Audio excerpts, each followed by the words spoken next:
Let me start with a conundrum. There are no tests in the Bible. Yet the life of a Christian is all about tests. How do we reconcile these two statements? Are they contradictory? Well, I confess the answer is perhaps not quite what you expected. What I meant was the word test, T-E-S-T, does not appear in the King James Version. Nowhere. Don't use it at all. But the concept, of course, does appear many times. Usually the King James uses the word tempt or prove or try. Modern translations do use the word test. So if you have a different version, yes, you will find the word test, where the KJV would normally use tempt or a similar word. So there are no contradictions. And that is what I want to speak about this afternoon. I want to talk about tests. Speakers often choose topics that relate to their areas of interest and experience. And that's what I'm doing this afternoon, because I worked for almost 30 years as a teacher, 25 of those with the Texas public school system. And I had the chance to teach students from about the age of 7. I mean, the students were 7, not when I was 7, but the students from about the age of 7 to perhaps 67. Mostly, though, it was K-12 and early college. And of course, there are several other teachers who attend or have attended here with us over the years. Mark Weiss, who is our song leader today, Dwight and Jerry Holcomb, Melody Kimmons, I think we all know Melody, Ron and Linda Avey, both the Aveys were teachers, and Ron and I both taught U.S. history and love to chat about it. Mickey Voice, a lot of you know Mickey. Teresa Peterson Westwood, I think some of you know her, Teresa, and her husband James. My brother-in-law, though he doesn't attend here, Albert Bruin, he's still in public education. And my 2 daughters, Jessica taught high school biology for 6 years, and Jennifer has been a bilingual elementary teacher for around 10 years. So it kind of runs in the family, you could say. And it's always struck me how central teaching, the concept of teaching, is in the Bible, of course. For example, think about how many times Jesus is referred to as Master. And master there means teacher, or rabbi, which means great teacher. So, as believers, we shouldn't be surprised by what goes with a teacher? A test. So we shouldn't be surprised by tests. On the contrary, we should expect them and perhaps sometimes even welcome them, because it's perhaps the best way to show that what we've learned has stuck with us. Because if you didn't have any tests in school, would you really know that you have mastered the material? Maybe you did, maybe you didn't. So in everyday life, we all went to school. I think certainly everybody here in the audience, I have met a few people who were not able to, but I think in this room at least, we all went to school. We all took lessons in school. Teachers taught, students learned, or were supposed to. And to determine how well we understood and had mastered the material, we were tested. We had regular tests, exams, quizzes, and the dreaded pop quizzes. You weren't expecting that one. Yeah, here the teacher pops a quiz on you. Now here in Texas, so you'll have to excuse me, those who are listening who are outside of the state, we have the STAR test. the famous STAR, or infamous for some, State of Texas Assessment of Academic Readiness, although it will be phased out and replaced as of the next school year. But still this year we have the STAR. And they are end-of-year type exams that test or measure how well students have learned the curriculum for that year. Students start taking STAR tests in third grade in reading and math. And then they keep going every year. STAR test after STAR test after STAR test, all the way through high school. In fact, there are several STAR tests that students must pass in order to be able to graduate. So it's an essential part of the education system here in Texas Public Schools. But even with a test like STAR, there's passing and there's passing. We've all taken tests in life. I mean, I'm talking about school right now, and passed, barely. You know, we've heaved a sigh of relief that we passed that test. Maybe we thought we hadn't. And sometimes we probably don't feel we really understood the material as well as we wished we had. Well, with STAR, you can pass at 3 different levels.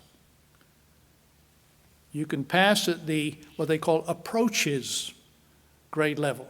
Now, I didn't come up with these names, but it's called approaches. You think approaches doesn't sound like you passed, but it's a passing grade. Approaches grade level, it means that there's some understanding. Okay, some. But that there are still gaps in there. So it's like a colander, like a sieve. You know, there's some, you've got some of it, but you don't have all of it. We wish you could have a little bit more. Then there's the second level is meets grade level. All right, so that means you have strong understanding. That's a solid passing score. And then the top level is called mastery. You have that strong understanding, and you're ready to handle next year's work. So that's about the best level that you can. And actually, I know when I was teaching for a STAR test in U.S. history, the administration there would say, we really don't want people passing at the approaches grade level. That's not good enough.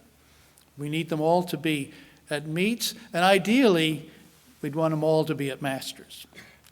And I'd say, I agree with you. I totally agree with you. It's just not always easy to reach that top level.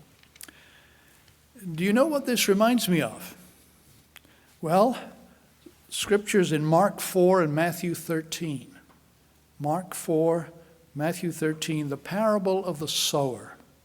Now, you can go there if you like, or just listen. And in verse 4, I've got Mark 4 right here. Mark 4, verse 4. We read, again, he, Jesus, began to teach by the lake. So there he is. That's his role. He's a master. He's a teacher. He's teaching by the lake. And such a large crowd gathered around him that he got into a boat on the lake and sat there while the whole crowd was on the shore by the lake. And some commentators have said, well, he sat there because it allowed for the acoustics of the setup to have his voice carry so that everybody could hear him. Because obviously at a time when you didn't have sound amplification, you had to use the tricks of the trade to make sure that people could hear. And then in verse 2, it continues, he taught them many things. So there he is, emphasizing he's teaching, he's going to a place where they can hear him, and he taught them many things, but notice how. What was his technique? It says in parables. In parables. So that was one of Jesus' preferred teaching techniques, to use parables. And he tells them about the sower, and sows some seed along the path, and the birds come and eat it. And the rocky ground, there's not much soil, and it sprang up at once, and so on, but it didn't have roots. And then finally, seed fell among, well, not finally, sorry, there was seed that fell among thorns, and it choked and didn't produce any grain. But verse 8 of Mark 4, other seed fell on good soil and produced grain, sprouting and growing, and some yielded 30 times, and some 60, and some 100 times. Now, of course, we've read this parable many times, so we understand the teaching. The audience wasn't totally clear. They weren't, even the disciples. In verse 10, when he was alone, those around him with the 12 asked him about the parables, and he said, the secret or the key has been given to you of the kingdom of God. But to those outside, everything is in parables. They couldn't understand. They didn't get it. And he quotes a scripture from Isaiah that they look but don't see, hear but don't understand, and so on. But when I said that the star passing levels reminded me of this parable, it's because here you have some seed producing 30.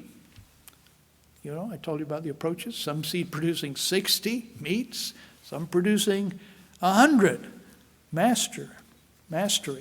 So even as we take tests in our lives as Christians, there are perhaps passing levels.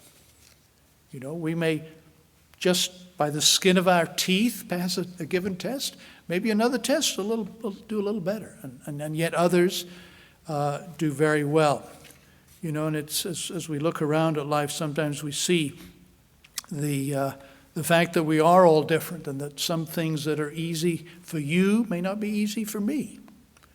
As with the class, I'm sure that was the experience we all had in school, that some subjects were easier for us than others. And I'll get to an example of that a little bit later. So what I want to point out, again, is that teaching and testing go together. And if you go to a teacher, it's because you want to learn something.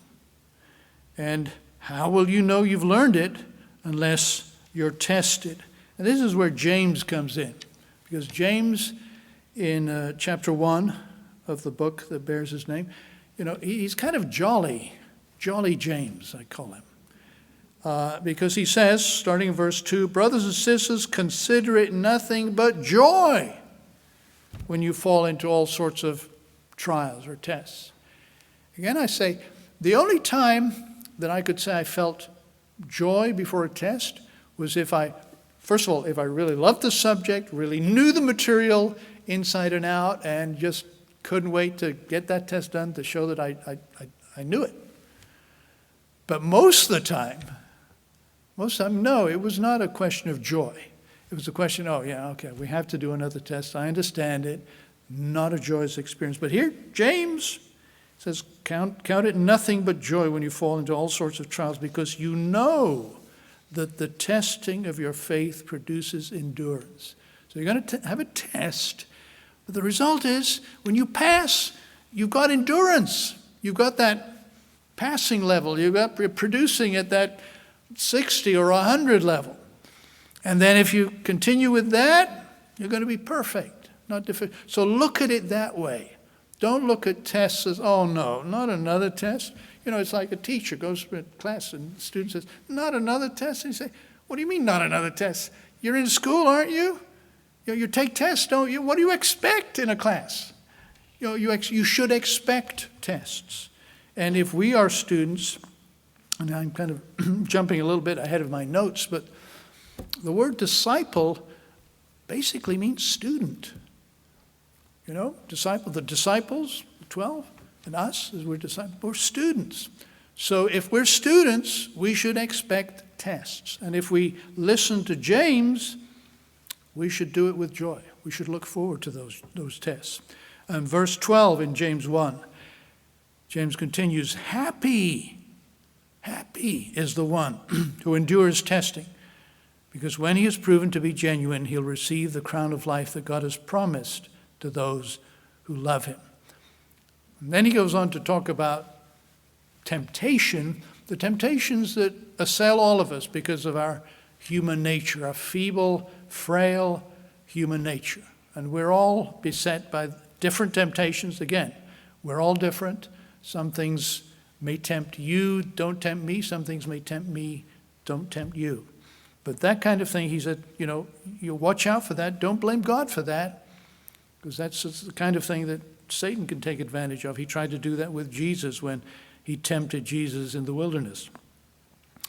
And then in verse 23, He continues, if someone merely listens to the message, and does not live it out, he's like someone who gazes at his own face in a mirror and goes out and immediately forgets what he looked like. What's the point? Don't become a forgetful listener, but one who lives out that perfect law of liberty. That would be akin to attending a lecture or a series of lecture or a sermon and then forgetting all about it, not applying the lesson at all. One time I used to ask people, what was last week's sermon all about? And you know what? A lot of people would have trouble remembering what last week's sermon was. They were there, they were paying attention, but I know it was Win Skelton, right? Wasn't it? Yeah, okay. Jesus was tested, Matthew 4. I alluded to that a minute ago. Matthew 4, verse 4, Jesus was led by the Spirit into the wilderness to be tempted, to be tested by the devil. And the devil is the kind of tester who tries to find all the holes. I remember I had tests in school, in college, by people who knew how to make a good test. I really appreciated those. But then there were others who were very picky and would come up with questions that you think, what on earth does that have to do with the crux of this that is just so off the rails? And yet they'd say, well, we got to do something to differentiate the men from the boys. So we're going to be picky. Well, Satan is called the tester, the tempter, the one who knows how to do that. And of course, he knew when Jesus was famished, he knew what to say to tempt him. And Jesus' response should be our response. You're not to agreeing with Jesus. You're not to put the Lord your God to that kind of test. As we look through the Bible, of course, we go back to Abraham. Abraham was tested. Genesis 22, asked to sacrifice his son and passed the test beautifully. I don't know if others of us could have done that. I don't know if I could have done something like that, but Abraham did.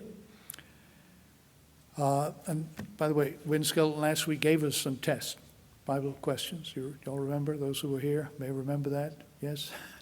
I think we may not have been able to answer all those questions. But here's a test question for y'all. So just to put you on the spot, not that I expect anybody to answer, but Abraham was told that Isaac was his only son. Now, of course, that meant he was the son of promise, the promised son. But how many sons did Abraham have altogether? Anyone? Of course, Ishmael, the son through Hagar, because he's thinking, well, how are we going to do this? Ishmael. Isaac comes along. He's the son of the promise. And then there was Zimran, Jokshan, Medan, Midian, Ishbak, and Shua. 6 more boys. Abraham, 8 sons altogether. 8 sons. The last 6 were after Sarah died with Keturah. Now, wouldn't that have been a picky question if I'd put that on a test? Say, hey, you're being really picky. Who knows about, well, Midian, the Midianites, we know about them. But now you know. So if somebody puts that question to you on a test in the future, hey, he had 8 sons. I know that because I was listening to this sermon and I passed the test. Good teachers love 2 things. Good teachers love 2 things.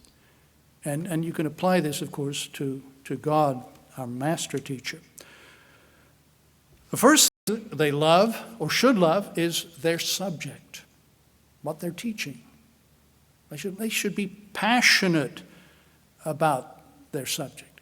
Because how on earth do you expect others to be excited about your subject If you're not excited about it, these students here, maybe they've never been exposed to the subject before in their lives. And maybe they're there because they have to be there, not because they want to be there. And you're not excited, then how successful are you going to be? So you have to love your subject. Doesn't mean that everybody in the world has to love your subject, but at least you, as a teacher, you have to love it. At the very least, like it. How many of us have been in a class where the teacher just seemed like he couldn't be bothered? I took a class one time, and this was an ambassador, but I won't name the instructor. But he had been teaching this subject. Well, I'll name the subject because it makes more sense. I was taking German. And he'd been teaching German for I don't know how long. And he was just bored out of his gourd teaching German. Nein, nicht mehr Deutsch. And so he spent the class talking about World War II and the psychology of Hitler. You thought, what? Well, I'm here to learn German. Of course, at that time you didn't challenge your teacher or your instructor. You just sat there and, did what he was told or what you were told, what he told you to do and so on.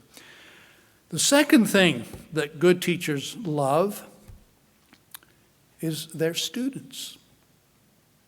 So a good teacher loves his or her subject, but a good teacher also loves his or her students, wants them to learn this exciting material, wants them to be successful, wants them to master the material. And by the way, when we take training sessions as teachers, and you have teachers from all levels gathered together, you could very easily tell who taught at what level, usually. The elementary teachers, mostly women, always very excited, very creative, always had ideas for how to make a classroom look pretty, attractive, and so on. Bulletin boards, oh, they loved that. Bulletin boards, it was a real chore for me to get a bulletin board together. And if I had one, I would leave it out there all year if it was up to me. But elementary teachers, they love that stuff, and they're good. And secondary teachers, you can see there's a different vibe with these teachers. So you don't have to love all kids, but you have to love the kids you teach. If you're an elementary teacher, love the little kids. You're a middle school teacher, love those, challenging middle school kids. If you're a high school teacher, you love them. Right? So whoever you are teaching is the audience you have to love. And I don't know if my students love me. You don't do a poll. You don't say, how many of you? In fact, I remember sometimes a student would say, so-and-so says he doesn't like you because you told him to do this. And of course, for kids, little kids in particular, someone telling you that someone doesn't like you, that's the end of the world. What do you mean you don't like me?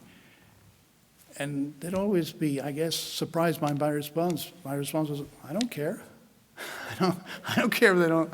I'm not here to be loved or whatever by students. I'm here because I want to teach you, I want you to learn, and so on. But the other thing they would ask for is parties. I'm sorry, I'm going off on a little tangent here, but I guess it came to mind. And they'd say, like at Valentine's Day, say, hey, let's have a party, let's have a party. And I'd say, you know what? You want a party?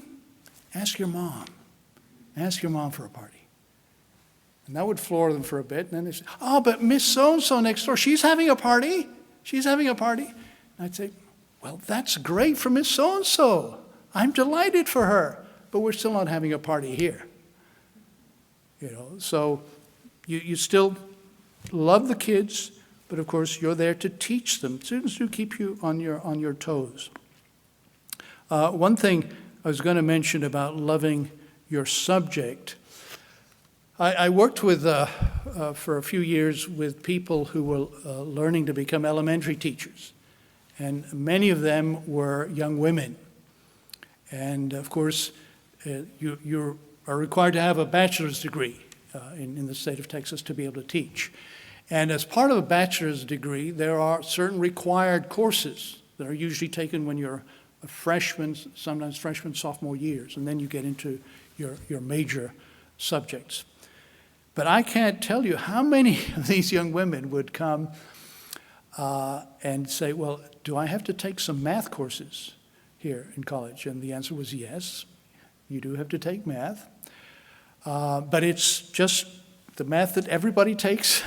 This is not the math courses for a math major. This is just straightforward math courses.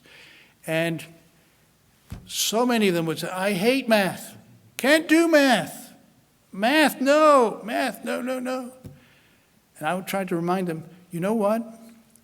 If you're in a self-contained classroom, which most elementary teachers were through at least the third or fourth grade, that meant you taught all the subjects.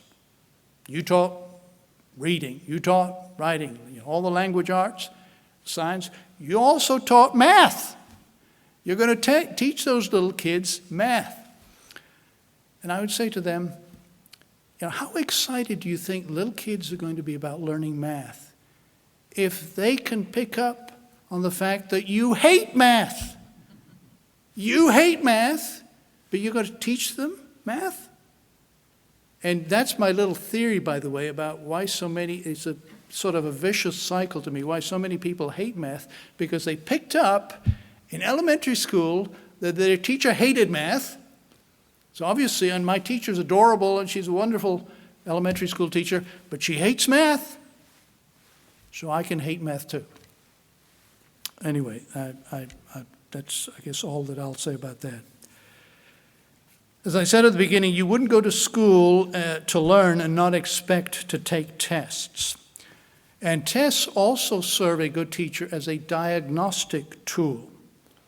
For example, if a lot of students are missing certain questions, perhaps you need to reteach. Perhaps you need to use a different approach.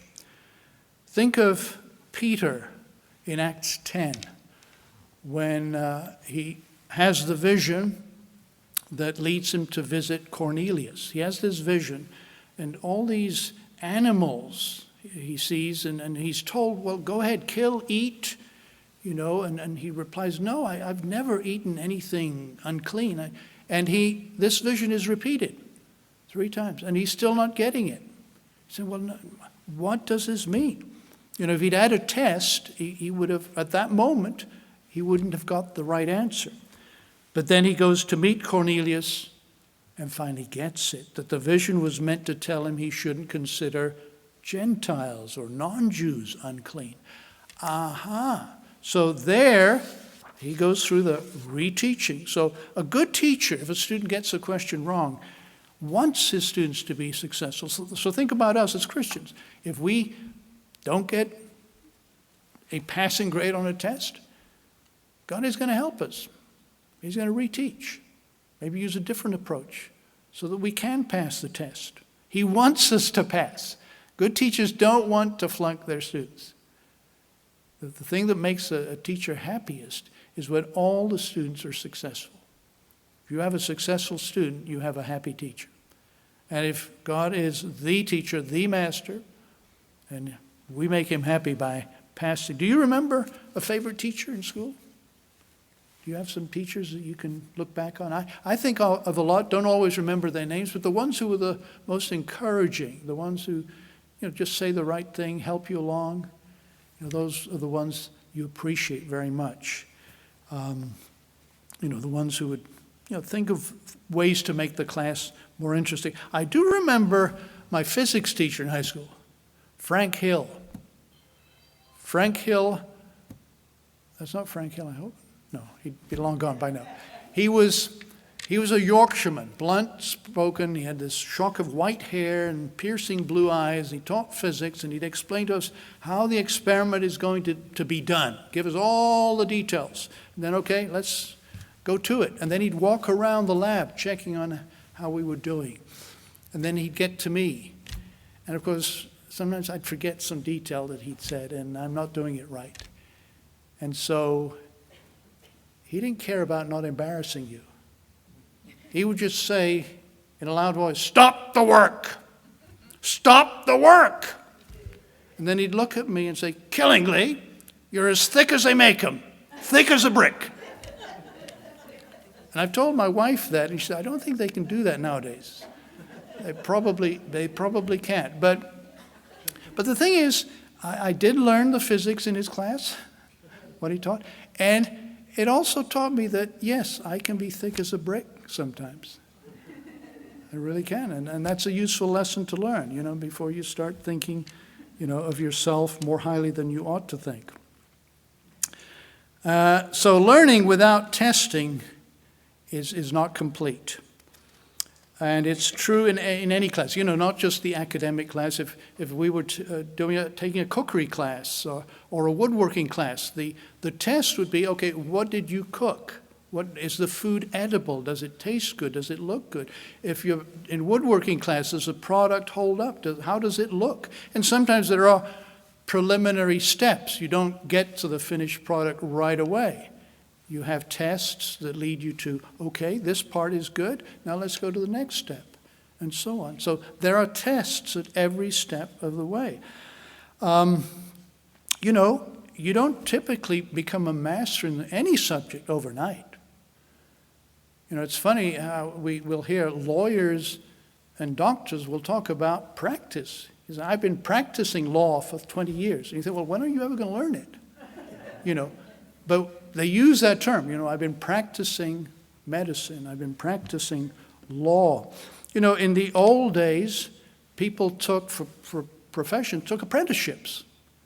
You would have a master at the craft, whatever it was. Sometimes there was a guild. And then a young person, usually a young man, wanted to learn that, and he'd be attached to the master. He'd be apprenticed to a master and spend several years by his side, learning the ropes, learning how to do over a period of years, you'd encounter perhaps pretty much the whole range of challenges entailed in that job. And, so there was an informal curriculum. I think some of you may know that back in the old days, surgeons were apprenticed to barbers, barbershop. Why? Because, barbers had razors, and in the old days, part of medical practice was to let blood.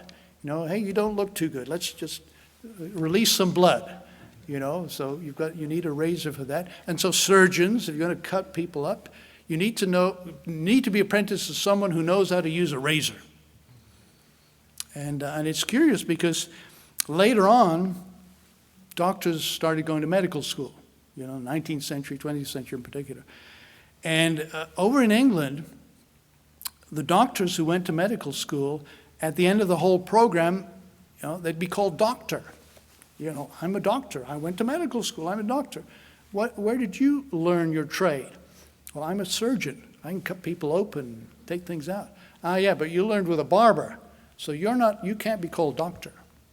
Can't call you doctor. We'll call you mister. Can't call you doctor.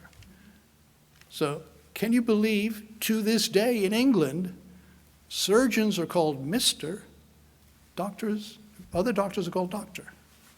And it goes back to that. Now, of course, now it's become a status thing because surgeons today are very highly regarded. And so over in England, if you're called Mr., that's higher status than just being called doctor. So it's funny how these things change over time. But remember what Jesus did. He took 12 apprentices. He took those, and they were with him for 3 years plus. And they're with him, seeing different things, they're spending countless hours learning, listening to his parables, questioning, discussing among themselves, sometimes when they're afraid to ask him directly, answering his questions. He'd ask them questions. Sometimes they'd answer incorrectly. Say, no, that's not the right answer. Yeah, and how did you find that answer, Peter? Explaining things to them. It was a constant process of learning and testing, and they were being prepared for a greater task in the future. And that's you can read about that in Mark 6 when he sends out the 12. And remember, he sends them out by twos. It's sort of okay, you've been with me a while. Let's see what you've learned. I want you to go out there. And there in Mark 6, verse 7, I'll just go ahead and read it to you. Jesus called the 12 and began to send them out 2 by 2. He gave them authority over the unclean spirits. That's what he'd been doing. He instructed them to take nothing for the journey except a staff, just like him. No bread, no bag, no money in their belts. And to put on sandals, but not wear 2 tunics. Have the people that you are serving provide for your needs. He said, wherever you enter a house, stay there until you leave. If a place will not welcome you, as you go out, shake the dust off your feet as testimony against them. And so they went out, preached what they'd heard Jesus preach, cast out many demons, anointed many sick people, and healed them. It's exactly what they'd been learning. So this was a test. Okay, you've been with me enough time, you should be able to do these things. And they were, and they did. And then after his death and resurrection, then he gave them his great commission. They were ready now. They'd been with him, they'd been tested, up until the very time of Jesus' death and his resurrection, and 40 days after his resurrection, they were still being trained and tested. One of them had flunked out, but the rest were ready. And so Matthew 28, verse 16, we read, so the 11 disciples went to Galilee to the mountain Jesus had designated. When they saw him, they worshipped him, but some doubted. Then Jesus came up and said to them, all authority in heaven and on earth has been given to me. Therefore, go and make disciples, make students. And you make students by teaching them. Go out and teach now. Of all nations, baptizing, teaching them, verse 20, to obey everything I've commanded you. So go out there and teach. And of course, as you teach, you will test. And I will help you. As I said, disciple means learner, student, pupil. And it's an active, it's not just sitting there listening, it's actively, that's why the apprentice, at some point the master says, well, now you do it. You saw me do it, now you do it. Because if you never try it, it's like you're trying to show somebody how to bake a cake, let's say. Okay, got the recipe, got the ingredients. Okay, I'll show you how to make it. I make it real fast because I've done this 1,000 times.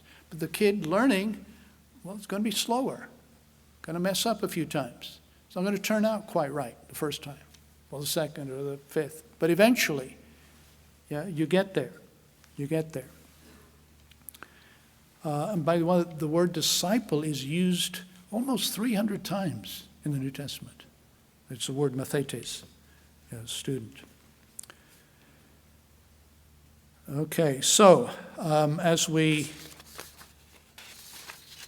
draw to a close, I think, Hebrews 5. The author of Hebrews, after talking about Jesus as our high priest, in verse 11, says, on this topic, we have much to say. It's difficult to explain since you've become sluggish in hearing, for though you should in fact be teachers by this time, you still need someone to teach you the beginning elements of God's utterances. You've gone back to needing milk, not solid food. So there is the expectation that as we have been learning, as we have been receiving this teaching, that we do start to master more and more. We should not have to be repeating a grade all the time. And I'm not here going to be critical of anyone who's ever had to repeat a grade, because there's sometimes good reasons for that, and students can be successful in spite of that. I'm talking about public schools. We try to not do that. We try to avoid it. There are good reasons for avoiding it. But if you did have to repeat a grade, that's okay. But eventually you don't want to be repeating the grade all the time. So you flunked one time, you keep going. You keep going. And so in Hebrews 6, just continuing from the end of Hebrews 5, we read, we must progress beyond the elementary instructions, move on to maturity. By the way, if you really want to know how well you understand a subject, any subject, try teaching it. Try teaching it. You think you understand something? Sometimes it's like, okay, this particular doctrine, I think I understand it. Well, try teaching it to someone who has no background in it whatsoever. And when you do that, then you find out what you do understand and what you don't understand. And of course, the more you do that, I know, as I said to you earlier, with U.S. history, the more I taught it, the more I learned about U.S. history. You start out as a teacher, and people call you teacher, but you realize, no, there's still things I need to learn. So even as we are teachers, we still need to learn and review information. So tests help us to see our progress. As the old saying goes, the proof of the pudding is in the eating. That's the whole saying. The proof of the pudding is in the eating. The test of the pudding. The pudding is food. Okay, how do you test the food? Is it any good? You eat it. You taste it. That's how you know it's any good. I mean, it can look good. I remember learning decades ago that the most delicious looking ice cream that you saw on TV commercials was made using mashed potatoes, because ice cream would melt under the hot lights. So they'd use mashed potatoes, and of course, if you ate them, you'd say, well, this does not taste good as ice cream. So the test, the proof of the pudding is in the eating. A couple of final points. When I was in college, we would sometimes do group study, or at the very least partner with someone else so we could study together for a test. That really helps. And of course, I think we can see the analogy. We come together weekly. We help one another. We can, some of us understand this and can explain that to others. Others understand something else and explain that to us. And I think Mr. Haver mentioned this scripture in Galatians 6. Brothers and sisters, if a person is discovered in some sin, you who are spiritual, restore such a person in a spirit of gentleness, paying close attention to yourselves so that you are not tempted to carry one another's burdens. And this way you fulfill the law of Christ. So we help one another. Jesus paired up the disciples when he sent them out. He didn't then send them out on their own. He sent them out as pairs. And it's interesting, when the disciples are mentioned, very often, it seems to me, they're mentioned in pairs, aren't they? It's Peter and Andrew. It's James and John. I wonder who got partnered with Judas, when they got sent out. So, as we gather together every week, and not just for dominoes, we encourage one another. We build one another up. And as I said, if we find a brother or sister not quite getting something, we help them. We help one another. So tests in the life of believers are an inescapable part of the Christian journey. So as James said, let's welcome them, and let's help one another pass them with flying colors, as God would want us to.